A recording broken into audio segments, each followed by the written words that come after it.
Ah, il y a plusieurs m'ont demandé, est-ce que Glenn, tu vas multiplier des pains aujourd'hui? Alors moi j'ai une question pour vous, si vous avez posé cette question, est-ce que tu as fait 3 jours de marche pour écouter ce que j'ai à dire? Si oui, je vous promets, je multiplierai des pains. Non? Personne? Parce que c'était ça le contexte en fait. Jésus a tellement attiré les foules qu'ils ont marché 3 jours sans manger. Enfin 3 jours, je ne sais pas exactement si c'était ça. Pour écouter ce qu'il avait à dire, c'est un homme extraordinaire. Donc, alors non seulement je ne vais pas multiplier les pains, alors, sauf si Dieu fait quelque chose. En plus, j'ai des notes et j'ai un micro, donc niveau ambiance exactement comme à l'époque, on y est un petit peu plus, mais pas tout à fait. Donc, de quoi est-ce qu'on va parler aujourd'hui? La situation me fait penser très fortement au discours le plus célèbre de Jésus. C'est quoi le discours le plus célèbre de Jésus? C'est le sermon sur la montagne. Voilà, une foule de personnes. Donc, c'est le premier discours public et un peu détaillé de Jésus. Voilà. Donc, on va utiliser faire un petit effort d'imagination et le cadre va nous aider un peu. Imaginez qu'on est 20 siècles en arrière, qu'on est sur les campagnes quelque part, en Judée, et vous avez faim et soif, et vous avez marché, et il y a un homme là, que tout le monde écoute, tout le monde suit, tout le monde se pose la question, mais c'est qui? Qu'est-ce qu'il fait? Qu'est-ce qu'il a à dire? Voilà. Et on va écouter juste le début de son plus grand discours. Alors pour savoir dans quel contexte il parle, on va lire un peu juste ce qui précède, c'est l'évangile de Matthieu chapitre 4. Donc je vous invite à écouter ces paroles. Jésus parcourait toute la Galilée. Il enseignait dans les synagogues, proclamait la bonne nouvelle du royaume des cieux et guérissait toute maladie et toute infirmité parmi le peuple. Sa réputation gagna toute la Syrie et on lui amenait tous ceux qui souffraient de maladies et de douleurs et de divers genres, des démoniaques, des épileptiques, des paralysés, et il les guérissait. De grandes foules le suivirent. Alors, si vous voulez comprendre les paroles qui viennent après, vous devez comprendre 2 choses. 1, Jésus annonce partout où il va le royaume des cieux ou le royaume de Dieu. Et il n'y a pas d'explication de ce que c'est. Il y a démonstration. Le royaume de Dieu, c'est quoi alors? Si Jésus démontre, c'est tout ce qu'il fait. C'est les guérisons, c'est les délivrances, c'est la nourriture en abondance. C'est là où Dieu commence à interférer dans ce monde de mal et de maladie, etc. Pour régler les choses comme elles devraient être depuis le début. C'est là où le doigt de Dieu touche ceux qui sont malades, ceux qui sont malades dans la tête et dans le cœur et dans le corps. Ça, c'est le royaume de Dieu. Et Jésus, elle amène ça. Alors, qui est candidat pour le royaume de Dieu? C'est lui qui croit en lui, qui fait la volonté de son Père. Alors, c'est encore plus simple que ça, Pedro. C'est encore plus simple. Regardez, est-ce que Jésus choisit les plus influents, les plus religieusement qualifiés? Il choisit qui? Les malades, les gens qui ne sont pas bien, ceux qui sont juste curieux. Il accueille tout le monde, il n'y a aucune distinction. Et c'est pas, tu dois avoir fait 15 ans de théologie, etc. Venez, comme dit McDo, comme vous êtes. Avec de l'argent. Avec de l'argent, sans argent. McDo, c'est avec l'argent, ouais, tu as raison. Et si vous lisez les évangiles, avec qui est-ce que Jésus passe le plus de temps? C'est avec les gens du petit peuple, c'est les gens qui ne sont pas du tout à la mode. On va dire, bien en vue. Donc voilà, tout le monde est là, mais qu'est-ce qu'il y a à dire? Il nous a fait tant de bien, maintenant il va dire quoi? Et on arrive à ce qu'on appelle les béatitudes. Et les béatitudes posent une question, c'est la plus fondamentale de l'être humain. Comment être heureux? Comment être heureux dans la vie? Béatitude, le mot vient du latin, ça veut dire béni ou bonheur, ça c'est un peu la racine. On va lire ces paroles, Matthieu 5, 1 à 12. À la vue de ces foules, Jésus monta sur la montagne, il s'assit et ses disciples s'approchèrent de lui. Puis il prit la parole pour les enseigner. Il dit, heureux, c'est qui en premier? Heureux, les riches? Oh, certains lisent déjà. Les pauvres, heureux les pauvres d'esprit, car le royaume des cieux est à eux. Heureux, on l'a chanté tout à l'heure, les affligés, car ils seront consolés. Heureux les débonnaires, ça veut dire les doux, car ils hériteront de la terre. Heureux ceux qui ont faim et soif de la justice, car ils seront rassasiés. Heureux les miséricordieux, car ils obtiendront miséricorde. Heureux ceux qui ont le cœur pur, car ils verront Dieu. Heureux ceux qui procurent la paix, car ils seront appelés fils de Dieu. Heureux ceux qui sont persécutés pour la justice, car le royaume des cieux est à eux. Heureux serez-vous lorsqu'on vous outragera, qu'on vous persécutera et qu'on dira faussement de vous toutes sortes de mal à cause de moi. Réjouissez-vous et soyez dans l'allégresse, parce que votre récompense sera grande dans les cieux, car c'est ainsi qu'on a persécuté les prophètes qui ont été avant vous. Est-ce que quelqu'un d'attentif a remarqué combien de fois Jésus dit heureux? Combien? 11? Sans regarder? 10? 8? Alors c'était 9. 9 fois il dit heureux. Josué était un peu exagéré. 9 fois il dit heureux. Est-ce que ça vous rappelle pas quelque chose? Un homme qui accomplit des prodiges, qui monte sur une montagne et qui prononce une série de paroles qui sont qu'est-ce qu'une sorte de règle de vie. Ça vous rappelle quelqu'un? Moïse. Ça vous rappelle un peu Moïse? Dans l'Ancien Testament, il monte sur le mont Sinaï après avoir tous les miracles d'Égypte. Il descend avec les 10 commandements, c'est les 10 paroles fondamentales pour régler la vie du peuple de Dieu. Et plus loin dans ce sermon, Jésus va faire référence abondamment à cette loi de Moïse. Il y a comme un écho, mais en même temps, c'est pas pareil. Il n'y a que 9, et la dernière, c'est une répétition. Donc c'est le 8e, c'est 8e, 9e, c'est quasiment exactement la même chose. Donc il fait référence à cette loi, mais ce n'est pas vraiment une nouvelle loi. Parce que, est-ce que ce sont des impératifs? Fais ci, fais ça. Ce n'est pas la forme impérative. Il ne dit pas « soyez persécutés ». Il ne dit pas pleurez. Il dit « heureux ceux qui… » C'est des descriptions en fait. Il décrit quelque chose. On a un seul commandement, c'est le commandement de se réjouir si on nous insulte, etc. à cause de notre foi. Alors, est-ce que Jésus présente un programme pour être heureux? C'est bizarre comme programme, hein, vous ne trouvez pas? C'est très très bizarre. Des situations plutôt négatives, et après une promesse de quelque chose d'extraordinaire. Et alors, est-ce que Jésus est en train de dire, heureux les losers?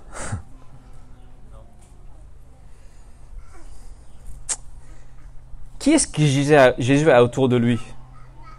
Des gens sans aucune prétention, des gens, pour la vaste majorité, qui ne sont pas dans l'élite du jour, qui ne sont pas dans l'élite religieuse ou politique ou quoi que ce soit.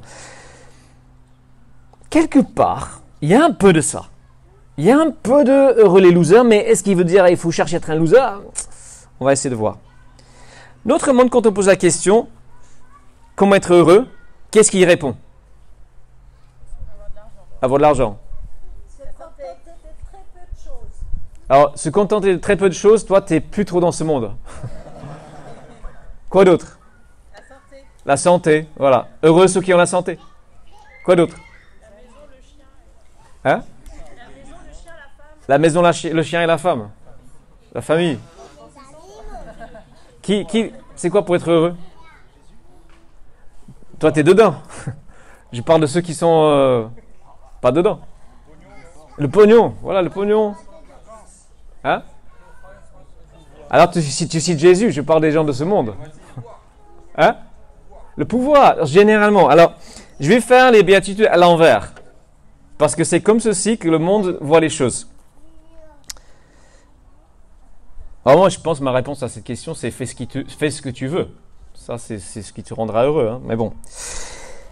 1. Heureux les forts, car ils posséderont la terre. 2. Heureux ceux qui ont le cœur dur, car ils peuvent rire des malheurs des autres et ne pleureront jamais. Heureux les violents, car ils seront respectés des timorés. Heureux les injustes, car ils auront leurs biens et ceux des autres.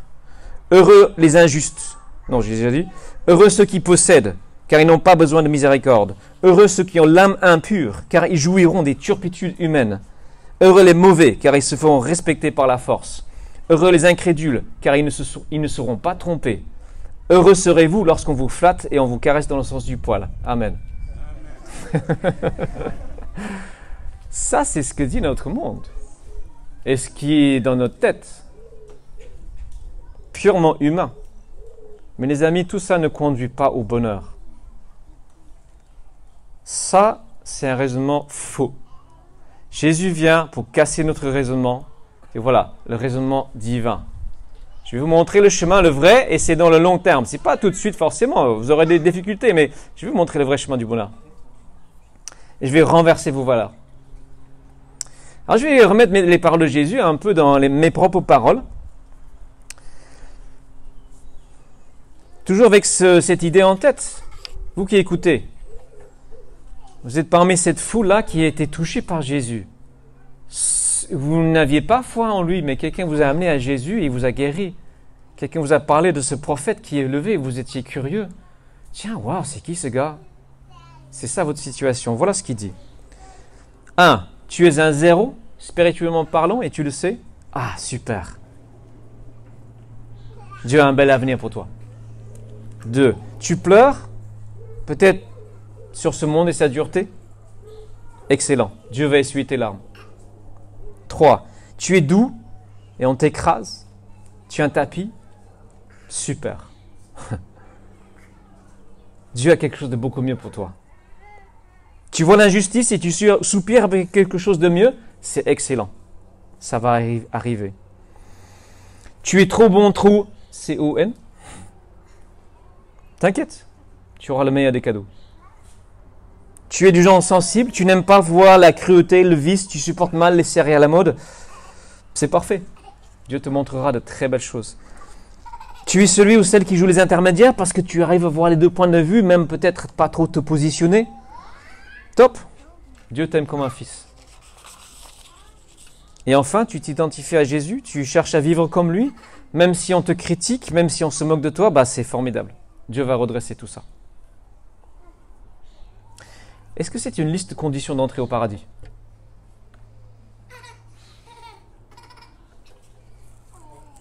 Je pose une question. Non. C'est pas une liste de conditions d'entrée. C'est quoi alors? Est-ce que ça veut dire qu'on doit chercher à être des zéros? Chercher à être faible pour recevoir les bénédictions de Dieu? Je ne crois pas que c'est tout à fait ça. C'est quoi alors? Il ne dit pas non, chercher à être, excusez-moi, j'étais peut-être un peu vulgaire, trop bon, trop. Vous connaissez la suite? On a des descriptions des gens qui sont autour de Jésus, qui ne correspondent pas aux critères de ce qui est parfaitement bien selon notre monde. Mais Dieu a dit bienvenue. Faites partie de la famille. Bienvenue. Je suis content de vous avoir. Et c'est vrai quand même que si la porte est ouverte, grande ouverte à tout le monde, c'est plutôt ceux qui réalisent qu'ils ne sont pas grand-chose qui ont la facilité d'entrer dedans. Ceux qui se disent « Oh, moi je suis fort, j'ai pas besoin, moi je suis un héros, pas un zéro ». Ceux qui ont cette tendance-là, c'est beaucoup plus difficile quand même. Ça s'appelle l'orgueil, parce que l'orgueil, ça nous bloque en fait, c'est compliqué. C'est pas impossible. Et quand Jésus dit en premier « Heureux les pauvres d'esprit », il décrit la vaste majorité de ses disciples. Il ne dit pas, alors certains pensent qu'il veut dire « Heureux les imbéciles ». C'est pas ça qu'il veut dire. Il dit la même chose que ce que j'ai dit tout à l'heure. Pour accéder au monde de Dieu, à ses bénédictions, ses promesses, tout ce qu'il peut avoir pour toi, il n'y a pas besoin de diplôme. Il n'y a pas besoin d'avoir fait plein d'exercices spirituels. Il n'y a pas besoin. Il y a juste à venir. Comme un enfant. Viens. Je t'accueille. Ça, c'est la parole de bénédiction. Ça, c'est la béatitude. Ça, c'est le bonheur. Alors, si on considère l'ensemble de ces paroles, c'est comme si on a une sorte de portrait de quelqu'un.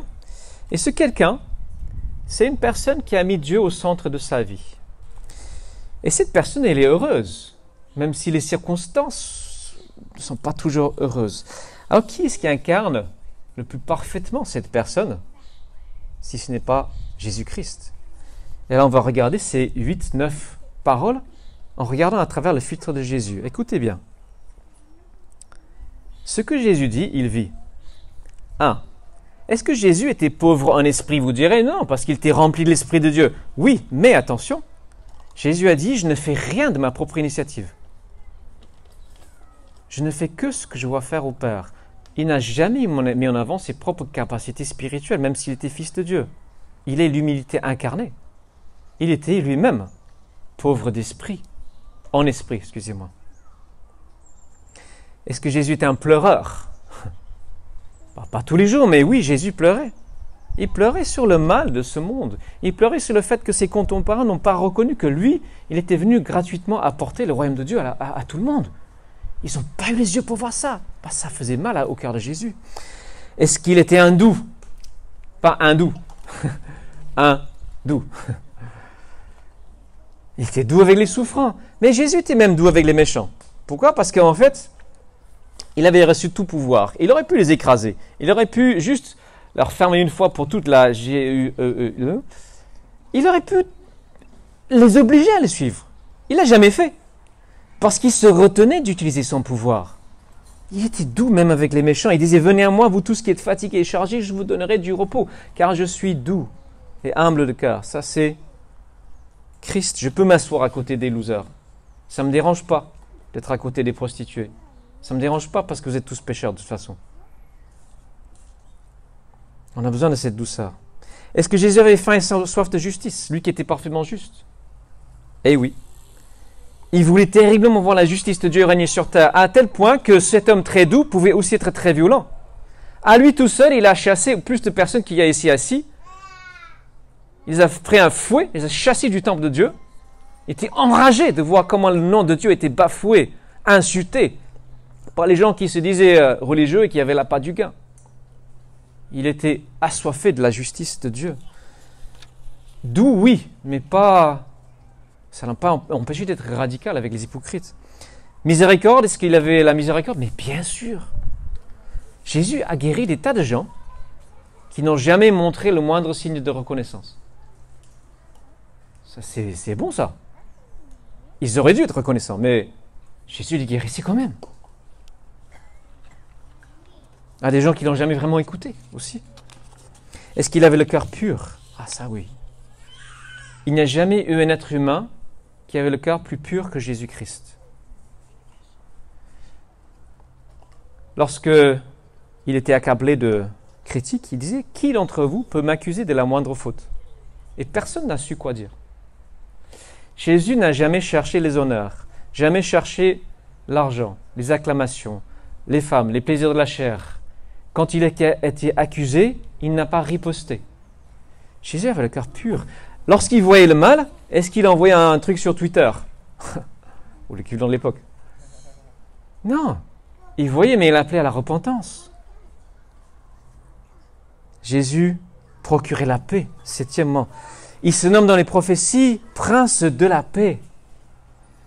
Et dans son groupe, je ne sais pas, vous suivez la politique actuellement, pour M. Macron, c'est compliqué de gouverner apparemment.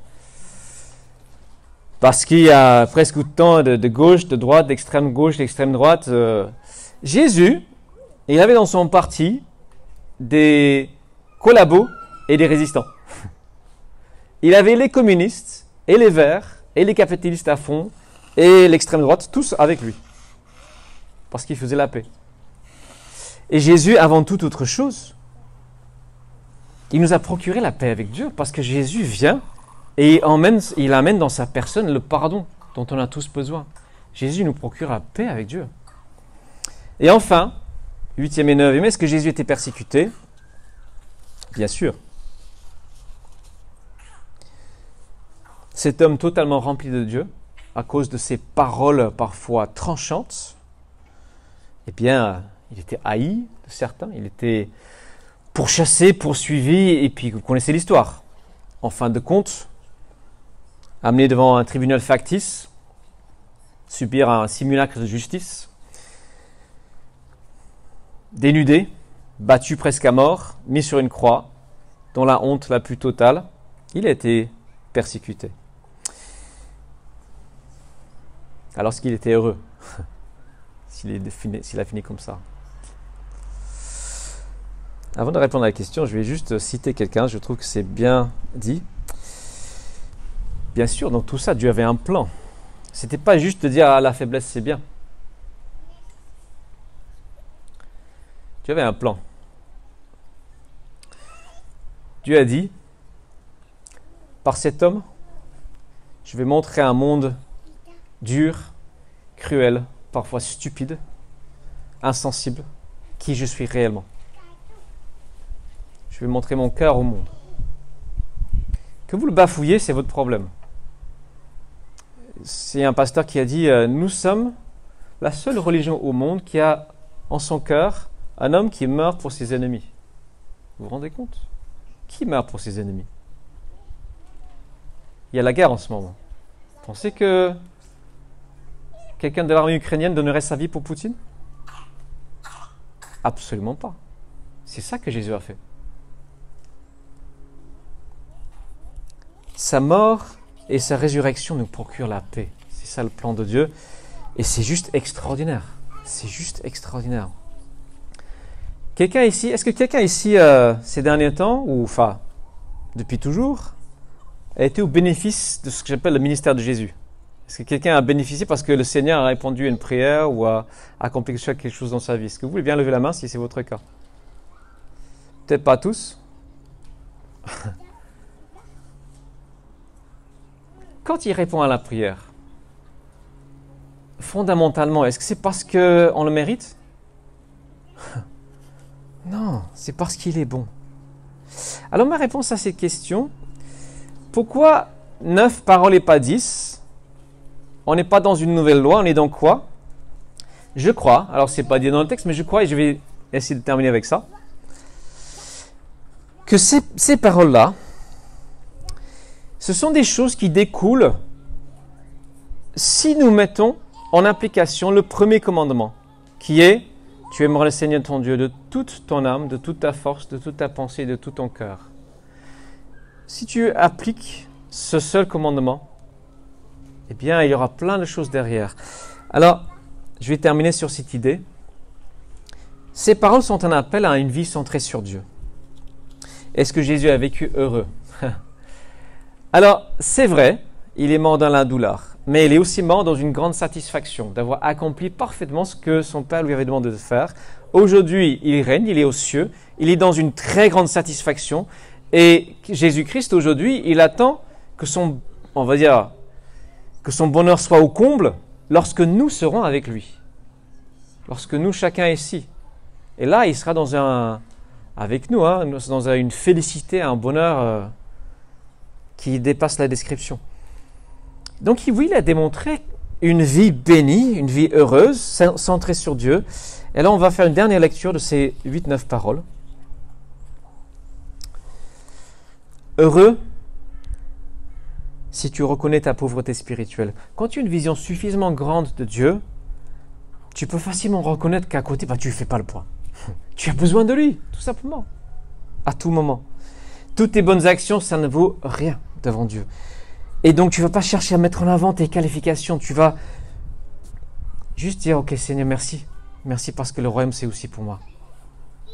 Il y a une partie qui est maintenant, les guérisons, les choses qu'on reçoit maintenant, une partie qui est à venir, mais c'est pour nous. Si tu as une vision suffisamment juste de Dieu, heureux ceux qui pleurent, ben oui, tu vas être amené à pleurer sur le mal dans ce monde. Et même aussi le mal dans ton propre cœur. Il pourra te faire pleurer. Tu sais que Dieu fera justice. Heureux ceux qui sont doux. Si Dieu est au centre dans ton cœur, tu ne peux faire autrement que de grandir en douceur.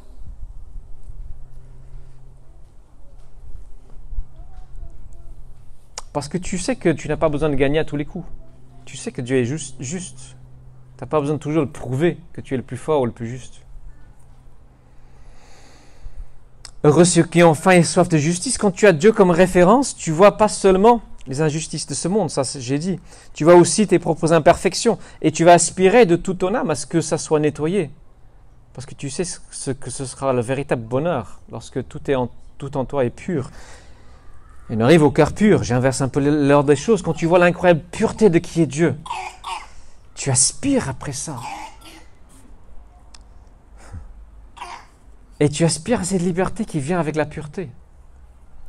Heureux les miséricordieux, quand tu vois à quel point Dieu est bon, qu'à chaque seconde que tu vis, il te fait cadeau de ton souffle de vie, eh bien, tu peux être reconnaissant, bien sûr, et tu peux aussi te permettre d'être bon avec les autres, peut-être un peu plus que la moyenne. Septièmement, heureux ceux qui procurent la paix. Si tu as compris réellement que Christ t'a donné sa vie en cadeau, eh bien, ça devrait t'aider à prendre un peu plus de recul si tu es avec des gens qui se querellent pour des bêtises. Être un peu plus faiseur de paix. Et enfin, heureux ceux qui sont persécutés pour la justice, c'est parce qu'ils me suivent.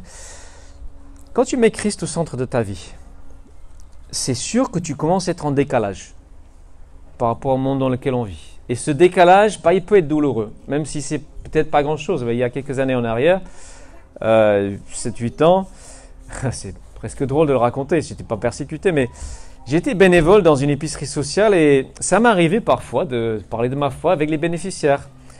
Alors personne ne m'a jamais dit que c'était interdit, sauf qu'un jour, je suis convoqué devant la directrice qui me dit « Ouais, les gens ici, enfin les autres bénévoles, hein, pas les bénéficiaires, disent que tu prosélytises.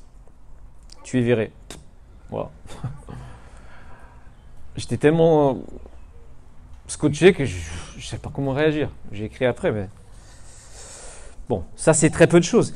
Si vraiment tu suis Jésus, dans certains pays, tu seras exclu du monde du travail, de ta famille. Tu seras peut-être réellement torturé, peut-être réellement mis en prison. Actuellement, au lac du Baghersey, là, c'est maintenant, il y a 10 baptêmes d'Iraniens qui sont en train de se passer au moment où on parle. Ce sont les gens qui ont fui l'oppression religieuse de leur pays et maintenant ils sont en train de découvrir la liberté en Jésus-Christ. Et j'aimerais beaucoup être là-bas, mais on est ici. Ça, c'est la réalité du monde. Je lisais il y a quelques jours le magazine de Porte Ouverte. Ceux qui connaissent, donc c'est un magazine pour parler des chrétiens persécutés. Et il y avait un petit témoignage, c'était un monsieur, un Chinois, les Ouïghours. Vous avez entendu parler des Ouïghours, qui sont musulmans. Sauf que lui, il s'est converti à la foi chrétienne. Et il était emprisonné pour cette raison-là. Et s'est trouvé dans un camp de détention. Et en fait, ils appellent ça un centre de rééducation des autorités chinoises. Et c'est vraiment un lavage de cerveau intensif pour essayer d'enlever toutes ces idées occidentales, parce qu'on perçoit la religion chrétienne qui est une religion orientale, on perçoit ça comme occidentale. Et ce gars, il disait, et c'était très très difficile les conditions, parce qu'il témoignait, et donc on endurcissait encore plus les conditions. Et il disait, évidemment, c'était des moments de pourquoi Seigneur et tout, mais à la fin, il était encore plus déterminé que jamais de partager sa foi en Jésus-Christ.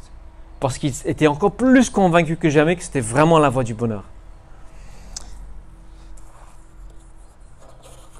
Donc, je retrouve un peu mes notes. Alors, pourquoi est-ce que Jésus insiste sur ce « heureux les persécutés » il dit 3 fois presque. Parce qu'on peut être surpris si en faisant le bien, en face c'est le mal. On ne comprend pas. On dit « Seigneur, qu'est-ce que tu fais? J'essaie de faire le bien et derrière j'ai le mal. » Ben non, ne vous inquiétez pas. Je connais ça. Je connais ça. Ne vous inquiétez pas. Et en fait, je pense qu'on peut dire ça autrement. Quand Jésus dit « heureux ceux qui sont persécutés parce qu'ils me suivent », il est en train de dire « heureux les milliardaires qui ne gaspillent pas leur fortune ». Parce qu'il dit, vous avez trouvé le trésor le plus précieux de l'univers. C'est moi. C'est moi, ma personne et les promesses qui viennent quand vous m'avez. Alors si vous renoncez à tout ça, vous êtes cinglé. Ça n'a pas de sens. Et c'est ça qui donne la force aux gens de persévérer dans ces conditions. Alors, pour finir, qu'est-ce qu'on fait de ces béatitudes? Merci de m'avoir suivi jusque-là. La première chose à faire, c'est de ne rien faire. C'est juste être reconnaissant. Si tu es là ce matin, c'est que Jésus t'a déjà parlé. Il t'a dit, viens, suis-moi. Alors tu peux te compter parmi les heureux. Quelles que soient tes conditions actuelles. Il t'a dit, viens, je te veux dans mon équipe. C'est pas beau ça? Si, merci Rafi. Merci. Tu m'encourages, mon petit. C'est être reconnaissant. Et après, on se pose la question, ok Seigneur, comment est-ce que je peux te mettre plus au centre de mon existence? Parce qu'on est ici, le portrait de quelqu'un, le portrait de Jésus, qui vit avec Dieu vraiment absolument central dans tout ce qu'il fait, tout ce qu'il vit. Donc voilà, on a cette foule. Nous, ce matin, nous sommes une foule, très petite foule de personnes, de tous horizons, d'ethnies différentes, d'origines différentes, d'histoires de vie très différentes. Comme dans cette foule, il y avait des malades, il y avait des curieux, il y avait beaucoup de gens en marge. Et ce qu'ils ont vu, c'est que Dieu a commencé à envahir ce vieux monde fatigué dans lequel on vit, ce monde difficile. Il a commencé à l'envahir par le doigt de Jésus-Christ. Et cette invasion continue. L'invasion de la bonté de Dieu a commencé et elle continue. Et il dit, je veux que tu participes à ça. Et je veux que tu deviennes mon instrument. Parce que juste après, Jésus dit à ces mêmes personnes, vous êtes le sel de la terre, vous êtes la lumière du monde. À qui? Aux grands, aux petits. À ceux qui... Quoi? Moi? Moi, je ne suis qu'un pécheur. Moi, c'est pire, je suis un collecteur d'impôts. Moi, je ne peux pas être le sel du monde. De quoi est-ce que tu parles? Si, c'est vous en fait. C'est vous mon plan. L'équipe des bras cassés de Jésus. C'est vous mon plan. Alors, évidemment, il n'exclut pas les intelligents ou les riches. Hein. Ce n'est pas une exclusion, c'est juste quelque chose qu'on ne connaît pas dans ce monde. Voilà, donc nous sommes appelés à mettre Dieu, Christ, absolument central dans notre vie. Nous avons bénéficié de sa grâce, nous avons découvert, pour la vaste majorité ici, à quel point il est bon, à quel point il est excellent, à quel point il est doux, humble, juste, pur, etc. Toutes ces béatitudes. Et on n'est peut-être pas les premiers. Et Jésus dit, c'est bien. Parce que beaucoup de ceux qui sont les premiers dans ce monde, les stars, la télé, les plus riches, etc., selon Dieu, c'est les derniers. Alors rassurez-vous un peu. Si vous n'êtes pas au top de la mode comme certains, si vous n'êtes pas au top des plus performants, ne vous inquiétez pas. C'est pas ça que je cherche. Si vous êtes dans ceux qui sont les plus moches, qui rotent le plus, ou qui ont, je sais pas. N'importe quoi, mais c'est ça l'idée qui est derrière. Alors tu es libre d'accepter cet appel, cette invitation à mettre Dieu au centre de sa vie. Dieu te laisse totalement libre. Tu peux dire oui, tu peux dire non. Tous les jours. Mais j'aimerais vraiment vous recommander de dire oui. Pas juste une fois. Semaine après semaine, jour après jour, heure après heure. Continue à dire oui. Dieu, je veux que tu sois au centre. Vraiment, absolument, totalement. Pour que je puisse faire ce que tu m'as appelé à faire, qui est d'être sel et lumière du monde. Parce que c'est compliqué, hein. Je ne me sens pas très lumineux. Prions. Seigneur, merci parce que... comme on l'a chanté, tu es tellement bon. Tu es grand et tu es bon. Tu as décidé de choisir les faibles de ce monde pour confondre les forts. Tu as décidé de choisir ceux qui sont souvent le moins considérés pour confondre les plus considérés. Tu as décidé d'inverser notre échelle de valeur. Tu as décidé d'envahir notre espace et notre temps. Et tu veux continuer à le faire. Alors je veux prier pour chaque personne ici, Seigneur, qui écoute ces paroles que tu as prononcées il y a 2000 ans, qui sont toujours vraies, pour que ces paroles deviennent encore plus vraies pour nous chacun, encore plus intégrées à notre personne, et que chaque jour, chacun, nous puissions dire, Seigneur, règne en moi, remplis-moi de ton esprit, remplis-moi de tout ce que tu es, parce que de moi-même, je n'ai pas grand-chose, mais ce que j'ai, je te l'offre. Au nom de Jésus. Amen.